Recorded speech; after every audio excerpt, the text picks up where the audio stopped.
Today we have got a 14-inch thin OLED gaming laptop by HP. This right here is the HP Omen Transcend 14 gaming laptop. See, I'm gonna be very honest. जब भी मेरे पास में कोई thin OLED gaming laptop आता है review होने के लिए, तो मेरे जो एक्सपेक्टेशंस हैं वो एकदम ही स्काई हाई चले जाते हैं, because I really want to know कि इस already difficult yet best of both world वाले फॉर्म फैक्टर के अंदर कंपनी ने कंपनी ने क्या नए इंप्रूवमेंट किए हुए हैं। एंड सिंस आज हमारे टेस्ट बेंच के ऊपर हमारे पास में HP है, आज करेंगे रिव्यू HP के Omen Transcend 14 गेमिंग लैपटॉप को एंड चेकआउट करेंगे कि ये जो थिन OLED गेमिंग लैपटॉप है ये एक्चुअली में कितनी हैवी लिफ्टिंग कर पाएगा। By the way, you are already watching 91 Mobiles. I am Florence George. Let's get the review started. चलिए सबसे पहले स्टार्ट करते हैं इस मशीन के स्पेसिफिकेशंस के साथ में। तो यहाँ पे आपको मिलता है इंटेल का latest core ultra 7 155H CPU offer होता है, जिसमें हमारे पास में 16 कोर्स हैं, 22 थ्रेड्स हैं, फिर 16 GB की हाई फ्रीक्वेंसी 74-67 मेगाहर्ट्ज पे क्लॉक्ड LPDDR5X रैम मिल जाती है, जिसको आप अपग्रेड नहीं कर सकते हैं। देन 1 TB की सच में काफी fast Gen 4 solid state drive मिल जाती है।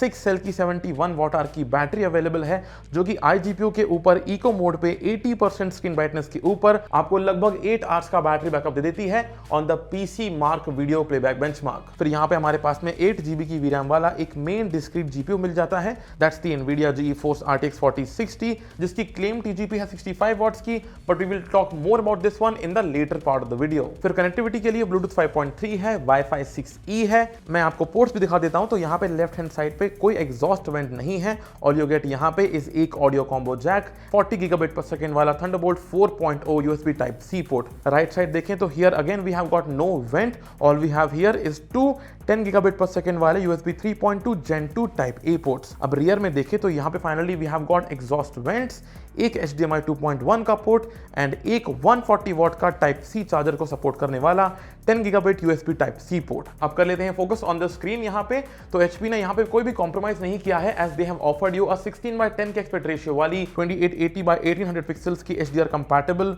ऑर्गेनिक लाइट एमिटिंग डायोड यानी कि OLED display. By the way इस OLED पैनल में आप गेमिंग भी इंजॉय कर सकते हैं, एज इसका max refresh rate is 120 hertz. Although battery conservation के लिए आप यहाँ पे डायनामिक रिफ्रेश रेट का भी ऑप्शन यूज कर सकते हैं। वैसे अगर आप मेरी तरह ढेर सारी मूवीज को देखना पसंद करते हैं तो we are in luck, because इसका जो डिस्प्ले है it's a IMAX certified display, यानी कि चाहे आप बात करते हैं इसके ओवरऑल ब्राइटनेस के बारे में या पंची कलर्स के बारे में, कलर रिप्रोडक्शन के बारे में, तो this is an absolute flagship display in terms of consuming content. तो HDR हो, ब्राइटनेस हो या कलर रिप्रोडक्शन हो, ये कंटेंट कंजम्पशन के लिए एकदम ही फ्लैगशिप डिस्प्ले है। अब इसके डिस्प्ले के ऊपर आपको मिलता है देखने के लिए 2.1 मेगापिक्सल का ये फुल HD का वेबकैम। एंड अगर चेकआउट करते हैं इसकी क्वालिटी को, एंड ये है इसकी कैमरा की quality, I think it really looks nice. कैसा लग रहा है तुमको? बढ़िया लग रहा है। ऑल्सो यहाँ पे we have a look at the top right corner, तो यहाँ पे ना हमारे पास में बैकग्राउंड इफेक्ट्स मिल जाते हैं, तो हम चाहें तो बैकग्राउंड को बोके में डाल सकते हैं, there is a blur out there. And if we choose the eye contact, तो यहाँ पे ये भी हम इसको हम भी यूज कर सकते हैं। एंड ऑफ कोर्स यहाँ पे फिर ऑटो फ्रेमिंग का भी ऑप्शन अवेलेबल है। तो दीज आर दोज फीचर्स जो कि जहाँ पे आपका NPU इस्तेमाल में आ जाता है। If you go over here you will see the NPU getting used. यहाँ पे मैं इसको इस तरह से रखता हूँ, इस पे आते हैं, एंड इफ़ यू सी तो while we are using the blur वाला ऑप्शन, तो यहाँ पे आपका NPU जो है वो यूज होने लगता है। Camera looks good. आप बताएं हमें in the comment section below how is the audio of this laptop. Also like other Intel Evo certified flagship laptops, ये लैपटॉप भी आपको अंडर अ सेकेंड वेकअप हो जाता है, एज यू कैन सी यहाँ पे। एंड यहाँ पे एज यू कैन सी ये ना इसके अंदर विंडोज हेलो का फीचर है, यानी कि इसमें एक इंफ्रारेड का सेंसर है, and it is trying to find my face, and जैसे ही I will show my face ये अनलॉक हो जाता है। चलिए कीबोर्ड एंड ट्राइपैड को चेकआउट कर लेते हैं अभी हाल। तो यहाँ पे ये जो ट्राइपैड है इट वर्क्स एब्सोल्युटली फाइन, बिल्कुल भी दिक्कत नहीं आते, सारे जेस्चर्स प्रॉपर्ली काम करते हैं। लेकिन let's just forget the trackpad, because सारा का सारा जो अटेंशन है इस लैपटॉप का वो लेके जाता है इसका keyboard. This is one of the most beautiful keyboard I have seen in such a long time. वैसे इसका टाइपिंग एक्सपीरियंस काफी बढ़िया है, एंड यहाँ पे आपको पर की RGB नहीं मिलती है। इसमें 4 जोन्स हैं बैकलाइटिंग के लिए, बट स्टिल ये फ्रेश डिजाइन काफी यूनिक एंड एस्थेटिक लगती है, which is why full marks on the keyboard. मतलब ये सच में काफी सुंदर है फॉर श्योर। बाकी डिज़ाइन एंड बिल्ड क्वालिटी पे फोकस करें तो यहाँ पे इंटायर जो चैसी है that's made out of aluminium, तो यहाँ पे जो ओवरऑल बिल्ड क्वालिटी है वो काफ़ी स्टनिंग है। ऐसा कोई मेजर यहाँ पे फ्लेक्स आपको बॉडी में देखने के लिए नहीं मिलता है। बॉटम की बात करें तो यहाँ पे सारे के सारे वेंट्स अवेलेबल हैं। 2 आपको डाउन फायरिंग स्पीकर्स मिल जाते हैं जो कि काफ़ी फेयरली लाउड एंड बढ़िया साउंड प्रोवाइड करते हैं आपको। एंड ओवरऑल देखा जाए तो इसका जो डिज़ाइन एलिमेंट है वो काफ़ी मिनिमलिस्टिक है, yet it looks very eye pleasing. तो चाहे बिल्ड क्वालिटी हो या इसके लुक्स हो, there is no complaints in that department at all. चलिए अब परफॉर्मेंस सेगमेंट के आने के पहले चेकआउट कर लेते हैं लैपटॉप के मेन सॉफ्टवेयर्स को। तो यहाँ पे आपके पास में विंडोज 11 अवेलेबल है। और अगर बात करते हैं विंडोज 11 की परफॉर्मेंस मोड के बारे में, let me just open up the laptop. तो यहाँ पे आपको मिल जाता है Omen gaming hub. Omen gaming hub के अंदर आपके लैपटॉप का नाम लिखा होता है, जैसे कि यहाँ पे लिखा हुआ है ओमेन ट्रांसेंड 14। एंड जैसे ही मैं उस पर क्लिक करता हूँ, यहाँ आप आ सकते हैं परफॉर्मेंस कंट्रोल के ऊपर। तो मैंने आज के लैपटॉप के अंदर जितनी भी टेस्टिंग की है, जितनी भी बेंचमार्किंग की है, all of that has been done on the performance mode at the max fan speed and also at the hybrid mode, जहाँ पे आपका जो जीपीयू है, जो डिस्क्रीट जीपीयू है, वो इनेबल रहता है। अच्छा एक बात और कि अगर आपको अपने लैपटॉप को उसके फुल पोटेंशियल पे यूज करना है तो आपको यहाँ परफॉर्मेंस मोड के नीचे एडवांस सेटिंग्स पे क्लिक करके इन दोनों स्लाइडर्स को मैक्स पे सेट करना पड़ेगा। इससे आपका जीपीयू उसके फुल टीजीपी यानी कि 65 वॉट पे रन कर पाएगा।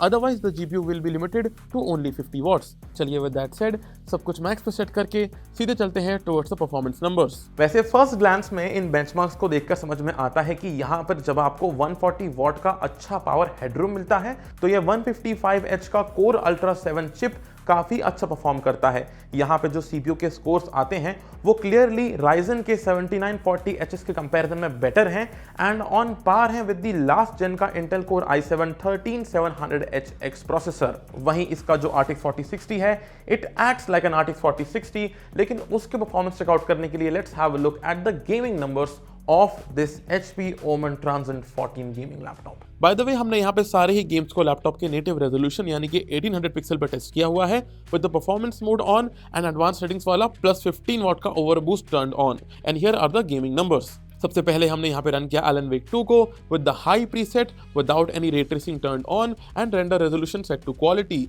एंड यहाँ पे we scored an average of 41 FPS। Next game is Horizon Forbidden West and यहाँ वेरी हाई प्रीसेट पे with upscaling set to quality हमने स्कोर करे 42 FPS के एवरेज। वैलोरेंट में हमें यहाँ 266 FPS का एवरेज मिला at of course the high settings and native resolution. Red dead redemption 2 was next on our list and at the maxed out settings the average frame rate was of 43.5 FPS। याद रखें कि ये frame rates एकदम ही ultra settings पर record किए गए हैं, तो अगर आप ग्राफिकल सेटिंग्स को डाउन करेंगे तो आपको काफी बेटर फ्रेम रेट्स देखने को मिल जाएंगे। चलिए on to the next game जो कि है Cyberpunk 2077। At the ray tracing ultra का प्रीसेट वी स्कोर्ड 43 FPS का average at the native 1800 pixel का resolution. Then I even ran this game at the quad HD यानी 1440 pixel का resolution just to give you an insight कि अगर आप resolution को down करेंगे तो आपको ज्यादा FPS मिलेंगे। And here we scored an average of 57.2 FPS। Next we had GTA 5 and एकदम ही मैक्स्ड आउट सेटिंग्स पे with MSA turned to 4x we got an average of 64 FPS at the native resolution. Lastly, we even ran Forza Horizon 5 at extreme preset and यहाँ पे without the VSync turned on, we got an average of 60 FPS. Thermals की बात करते हैं तो they were also under control as in a controlled room temperature of 27 degrees Celsius, the CPU never crossed 85 degrees Celsius का mark even in long gaming sessions. And इसका जो RTX 4060 GPU है वो तो आराम से 60 डिग्री सेल्सियस के आसपास ही हवर करता है। तो थर्मल्स के अंदर तो ऐसी कोई भी कंप्लेंट्स नहीं है। चलिए फाइनल वर्डिक्ट पे आते हैं। See this HP Omen laptop will cost at the price of 1.75 lakh rupees and उस प्राइस टैग के ऊपर ये लैपटॉप आपको बहुत कुछ डिलीवर करता है, like an absolute beautiful design, बहुत ही स्टर्डी बिल्ड क्वालिटी, एकदम ही स्टनिंग IMAX सर्टिफाइड डिस्प्ले, एक OLED डिस्प्ले है ये, एंड आपको बहुत ही अमेजिंग एकदम ही नए और फ्रेश लुक का कीबोर्ड मिल जाता है। परफॉर्मेंस इसकी काफी बढ़िया है। यहाँ पे ओवरऑल देखा जाए तो जितने भी बेल्स एंड विसल्स हैं वो सारे के सारे इसके अंदर एकदम ही परफेक्ट फॉल करते हैं इन टर्म्स के ये एक proper thin and light gaming laptop है। तो जो आप उम्मीद लगाते हैं यहाँ पे आपको सब कुछ सही से डिलीवर हो जाता है, except for one small thing and that is going to be the con of this laptop।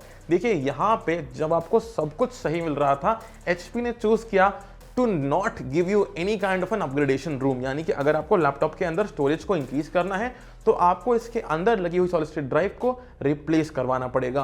Bye the way I have to accept it कि इसकी जो रैम की फ्रीक्वेंसी है दैट इज एक्सट्रीमली हाई, ये बहुत ही ज्यादा अमेजिंग हाई फ्रीक्वेंसी की RAM का इस्तेमाल करता है। लेकिन अगर आपको रैम को अपग्रेड करना हो तो यहाँ पे वो अपग्रेडेशन के लिए फीचर अवेलेबल नहीं है, which makes this laptop some kind of a niche product। यानी कि अगर आपको एक थिनरलाइट गेमिंग लैपटॉप चाहिए है, ये बहुत ज़्यादा परफेक्ट है, आप अभी लेके भाग जाइए, बहुत बढ़िया है। लेकिन on the other hand, if you are someone who wants to do editing on the go, if you are looking forward to buy a laptop जहां पे आप प्रॉपरली आफ्टर इफेक्ट्स का इस्तेमाल कर सकें, प्रीमियर प्रो का इस्तेमाल कर सकें, इन दोनों को प्रॉपरली इंटीग्रेट करके साइमल्टेनियसली यूज कर सकें, तो उस केस के अंदर आपको 16 GB की रैम जो है वो थोड़ी सी कम पड़ जाएगी।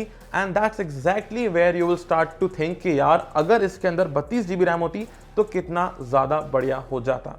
And I think that is what makes this laptop थोड़ा सा कमजोर in just one specific niche audience. Although अगर आप एकदम ही नीश ऑडियंस के अंदर फॉल नहीं करते हैं, जिनको प्रॉपरली प्रीमियर प्रो के ऊपर लॉन्ग फॉर्मेट के वीडियोस को एडिट करना हो या आफ्टर इफेक्ट्स का इस्तेमाल करना हो, अगर आप उस एकदम ही नीश ऑडियंस के अंदर फॉल नहीं करते हैं तो फिर ये लैपटॉप बहुत ज्यादा सही होने वाला है आपके लिए, because of the simple reason कि ये कॉम्पैक्ट है एंड ये काफी ज्यादा अमेजिंग बेल्स एंड व्हिसल्स को ऑफर करता है। And that was the review of the HP Omen 2014। We'll catch you all soon in the next video. Do not forget to like, share and subscribe, and also please comment about your thoughts on this laptop. And that is all for today. We'll catch you all soon in the next video.